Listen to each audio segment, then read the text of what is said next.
What event or incident happened at your job that caused a mass firing or mass quitting? Story 1. Oh boy, I think I might have a story that wins this thread, but I'm way too late to this party.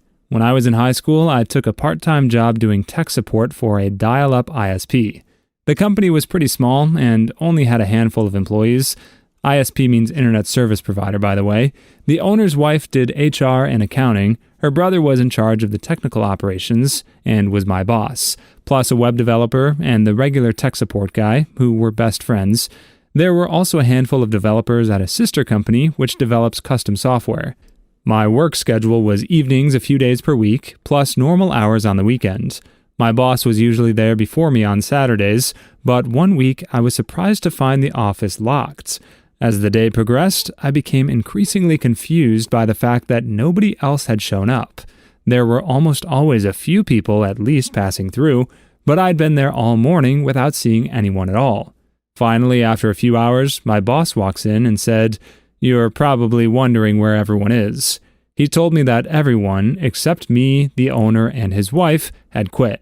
He wouldn't say why, but assured me that it wasn't something I needed to worry about, and that since his job was vital, he was going to stay at the company until a replacement could be found.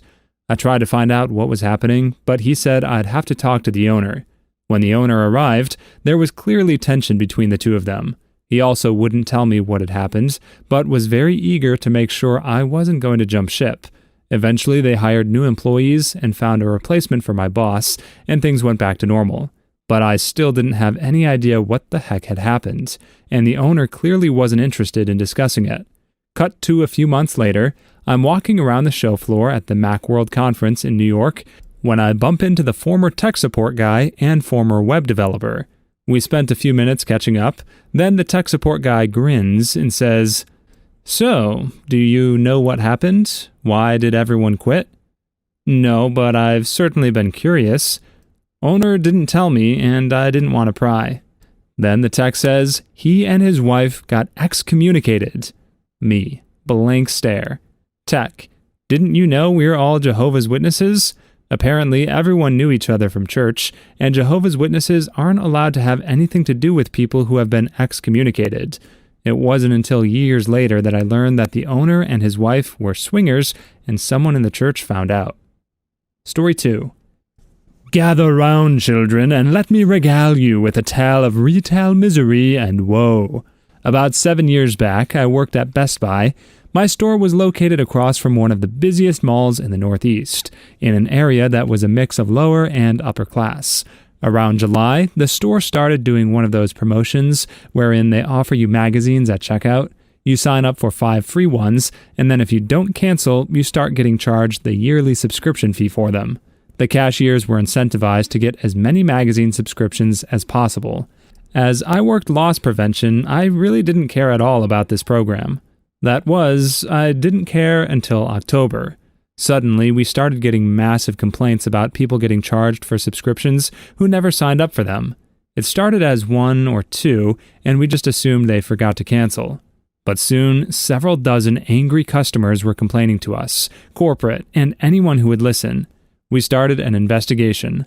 Lots of overtime and poopy hours, going through camera footage and register logs. Turns out, one of the cashiers, who was never an okay employee, even on her best day, figured out she could just sign people up for the magazines, even if they said no, as long as they were a rewards card member and their info was in the system. She used this to get a record number of subscriptions and won the weekly prizes every week, until the other cashiers caught on and started doing the same. In the end, it turns out that every single front register area cashier had done this, except for one kid who was hired a few weeks before the investigation. Word came down from the corporate that we had to fire every single cashier, except for the new kid. Oh, and the day they handed down this judgment, the Friday before Black Friday. That's right, with 1 week to spare before the biggest shopping day of the year, we were ordered to fire all of our cashiers. As you can imagine, this did not go over well with management, but their hands were tied. So we tried to hire and train as many people as we could in a week, but as you can imagine, Black Friday was chaotic. Some employees worked 20 hours straight, 10 in their department and 10 on the front register. All managers and supervisors worked close to 24 hours. They even tried to convince loss prevention to lend a hand, to which we laughed, of course. I don't want to know how much they lost between the lawsuits from the customers for fraud and the labor board fines and complaints filed by employees held late on Black Friday. Story 3. From what I understand, I caused a domino effect at a local big chain pizza place. The pizza place I worked at wasn't a full-service restaurant, which they're mainly known for. It was a takeout or delivery-only store, located in a shopping center with several other businesses. During the 2 years I worked there, we had gone through 3 store managers. The first manager was awesome. He was firm, strict, but fair. The second manager was a bit of a ditz. He went by the book, but you could tell his heart wasn't really in it. I think he preferred to be a driver than a manager. The third manager was an all-out witch. She mistreated the employees, especially the men, and she'd do things that only benefited her, not others. I was getting fed up. She had put a suggestion box outside her office. I wrote a very lengthy suggestion that she treat her employees with respect. She basically fired me. She said I'd resigned. I didn't care. I was no longer under her tyrannical rule. A friend of mine who still worked there called me a week later and told me 3 other people quit because, like me, they got tired of her crap. Later that same year, I quit late in the summer. About 2 weeks after Halloween, my parents ordered a pizza from that pizza place's major competitor. They asked me to give the driver the money, and when I did, it turned out to be a driver I knew from the other place. She told me she quit on Halloween night because she wanted to take her 4-year-old trick-or-treating, but the manager said no. Then she, the manager, took off early in the middle of the freaking rush to take her own 8-year-old daughter trick-or-treating. The driver that was now working for the competitor told me that she threw her hat at the manager, told her to F off, and quit right there. A year or 2 later, I ran into the old assistant manager, who was now working at an Arby's. She told me many others had quit, and that manager was no longer there. She and her husband were fired due to stealing money from the store.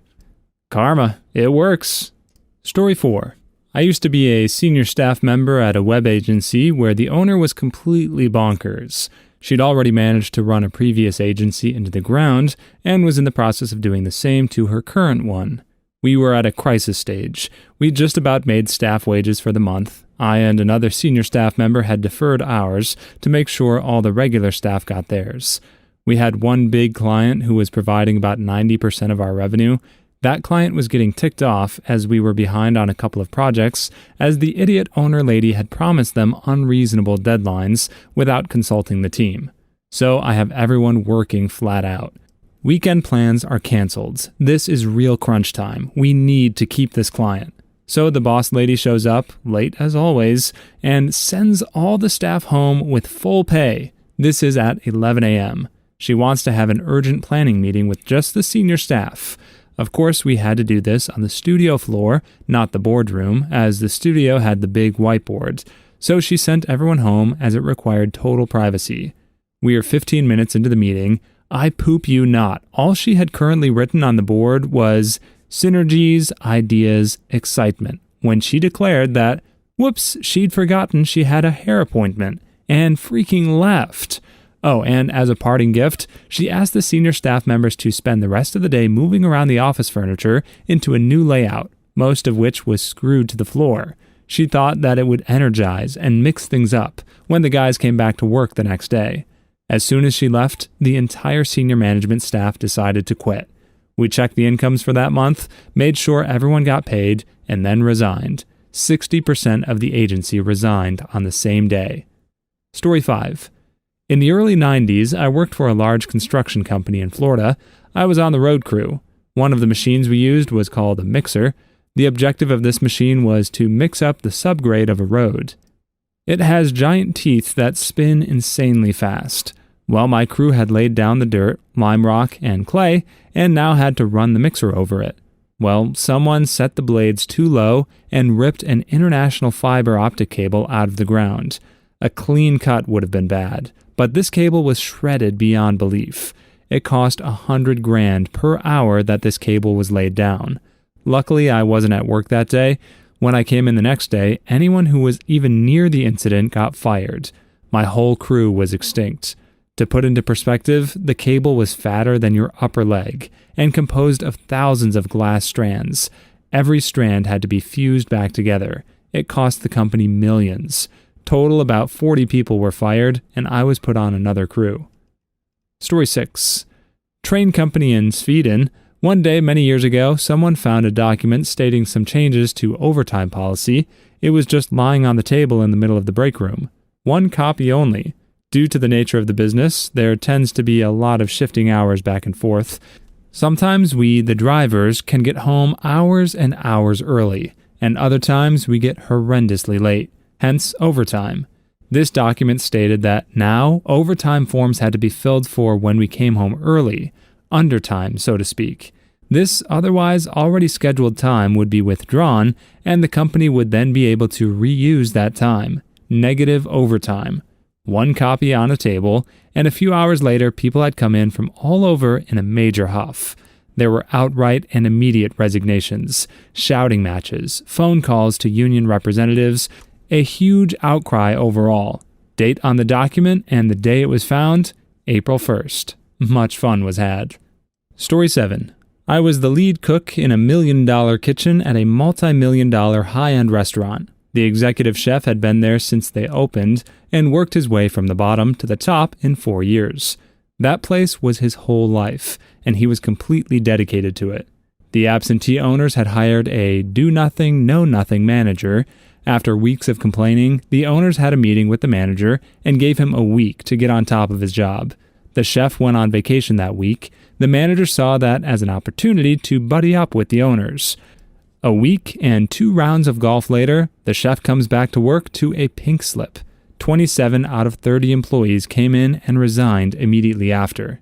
Story 8. I work in the local government for an urban county. One of the IT departments reclassified all their employees as exempt, a designation designed for political appointments, fired them all, only exempt employees can be fired without cause, and asked them to submit resumes if they wanted their jobs back.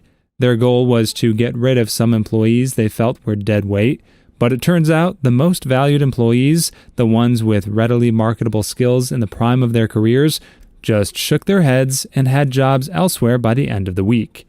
Furthermore, when you pull a stunt like that, word gets out and resumes don't come flooding in. They are still trying to recover. Story 9. I used to work at a pickle factory in Michigan. When the new owners took over, they insisted they change the recipe that had been the same for over 50 years without consulting the workers. Some of the employees' parents and grandparents had worked there and apparently felt so strongly about the recipe that 13 people quit and the majority else were outside with signs the next few days until eventually they switched it almost all the way back. None of those who quit came back. Story 10. I worked at Dave & Buster's in a fairly low-income area. We had parties of 8 or more come in regularly, and they would run up $200 checks, which was fine since they had an automatic 18% gratuity for being such a large party. They decided to eliminate the large party gratuity option in hopes that it would inspire servers to work harder. Instead, we all started getting regularly stiffed on these massive checks. Within 3 weeks, over a third of our staff quit. Story 11. A friend of mine quit his job a year ago after the company was bought out by a place in Ohio that announced several things. Engineers would receive no raises in the foreseeable future because engineering was not the company's sole purpose. They slashed healthcare to the bone, and they changed dental plans to Delta, Ohio. Friend lives in Massachusetts, where nearly nothing was covered. His leaving was followed by nearly a quarter of the engineering staff. Story 12. All the engineers at one job I was in had their contracts changed to that they had to buy their own tools. Due to the specialist nature of our jobs, we were all looking at over £4,000 per engineer. 10 walked out and the rest threatened to strike. The boss had to give in and buy the tools himself. Story 13. My company has had a pay freeze for over 7 years. We've had 10 plus employees quit in our office due to this. The work is rather hard, and we are expected to work up to the state standards, yet we are paid near minimum wage. We have patients' lives in our hands, for frick's sake. Please leave your stories in the comments. I'd love to make a video of them in the future. Also, don't forget to like and subscribe.